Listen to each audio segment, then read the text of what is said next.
Welcome. For this video, I'm going to cover the new upcoming patch for Albion Online.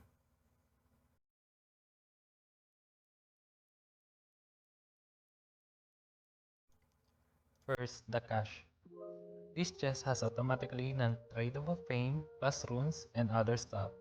The placement of the chest on the big camp is on the middle, and small camp on the sides.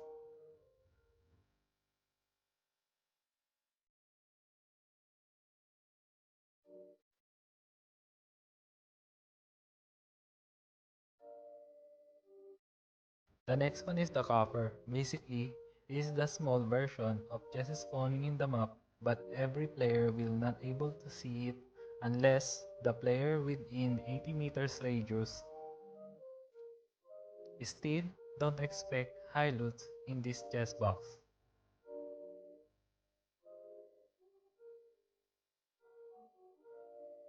In my opinion, I think they add this content so that the newbie will gain might in order them to use it for the Conqueror's Challenge.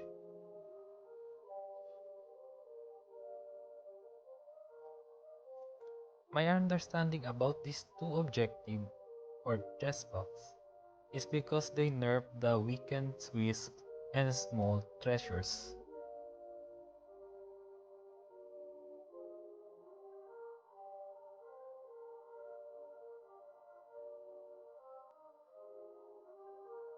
So the next topic I'll be talking about is the Nightfall Abbey, the new dungeon on the mist. The dungeon portal can spawn anywhere in the mist for at least roughly 2 minutes, but this is only my guess and the player within 100-meter radius can able to see it.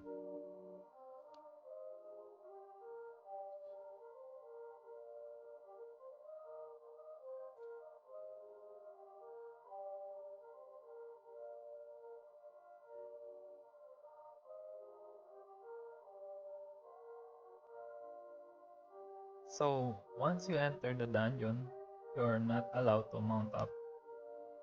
There are many rooms or blocks in this dungeon. First, I will discuss to you some of the cool mechanics.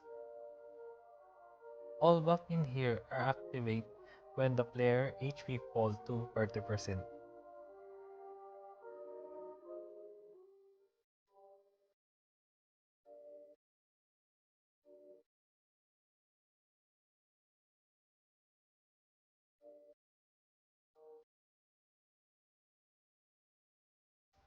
Compassion Blessing.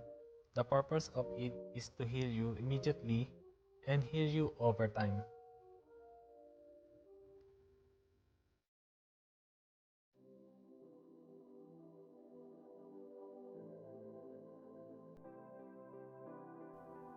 Valor Blessing.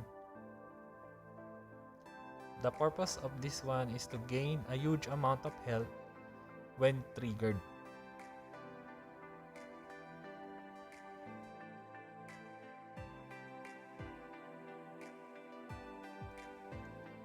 Justice Blessing.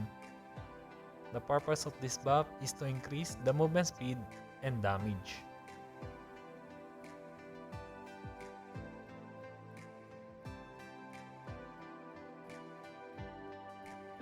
Technically, I appreciate the graphics. It's easy to remember since the statue indicates what kind of buff it will give to the player. You can also tell the buff upon looking at the icon that is engraved on the floor.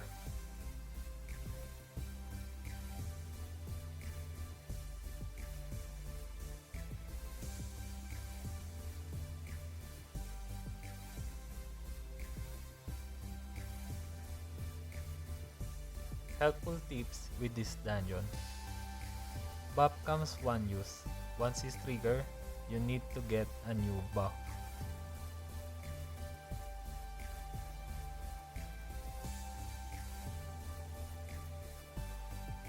Max stack of Chivalry Blessing is 15 times. Once you get a new buff, your currently buff will become a Chivalry Blessing.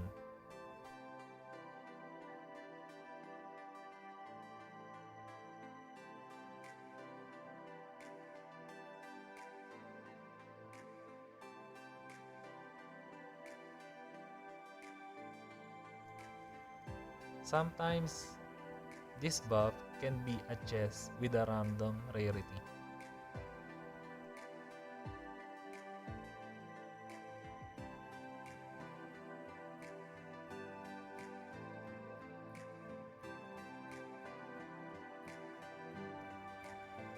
It also spawns chest and coffer inside the dungeon. This dungeon have also a room boss with a chest with a random rarity. Technically, this is Albion, so pray for RNG gods. The dungeon also spawn wisp and you can also jump to it. And when the player run out of time, the dungeon will close and is similar to the miss concept. When you're deciding to leave, you can enter one of those exits. It's many exits, so feel free to pick. I think this concept is to fight with a small room with a random of players. It's similar to Battle Royale.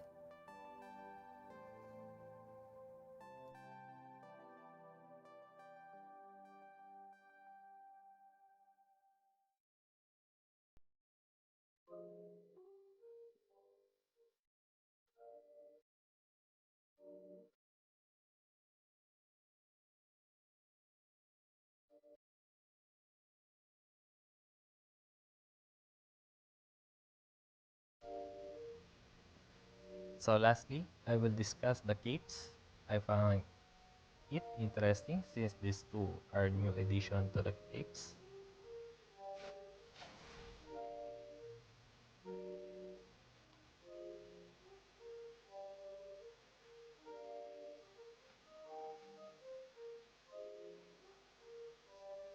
Double Onion Cape. This cape bursts out a magic damage within 6 meter radius around the caster. It is a good pair to the melee weapon. This cape trigger when you perform a normal attack.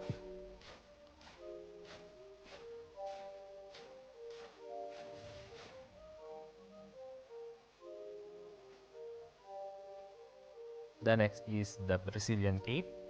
This cape gives you a shield and debuff immunity when activate. Shield can be triggered when you use the head spell.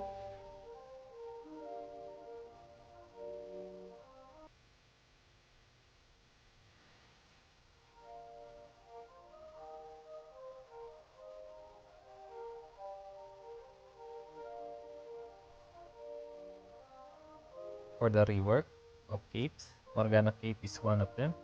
Uh, Activate while casting E-spell, not after you cast the E-spell.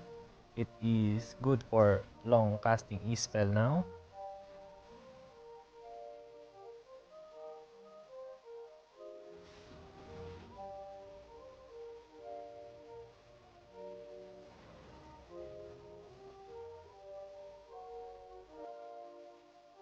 Preacher's Cape activates when you use E-spell. Now adds crowd control debuff.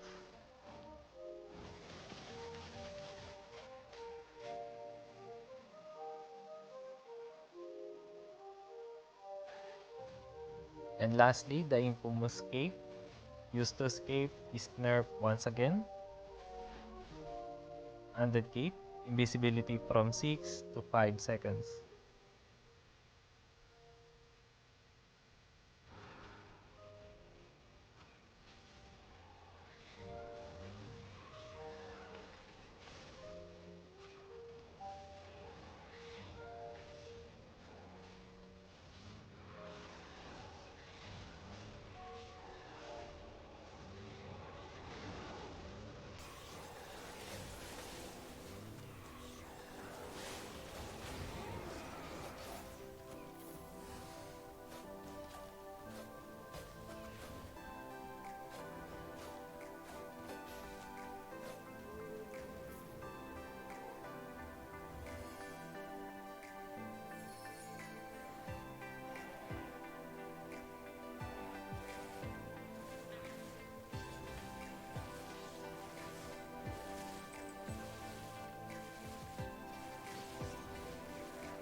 And I hope you enjoy and learn something new.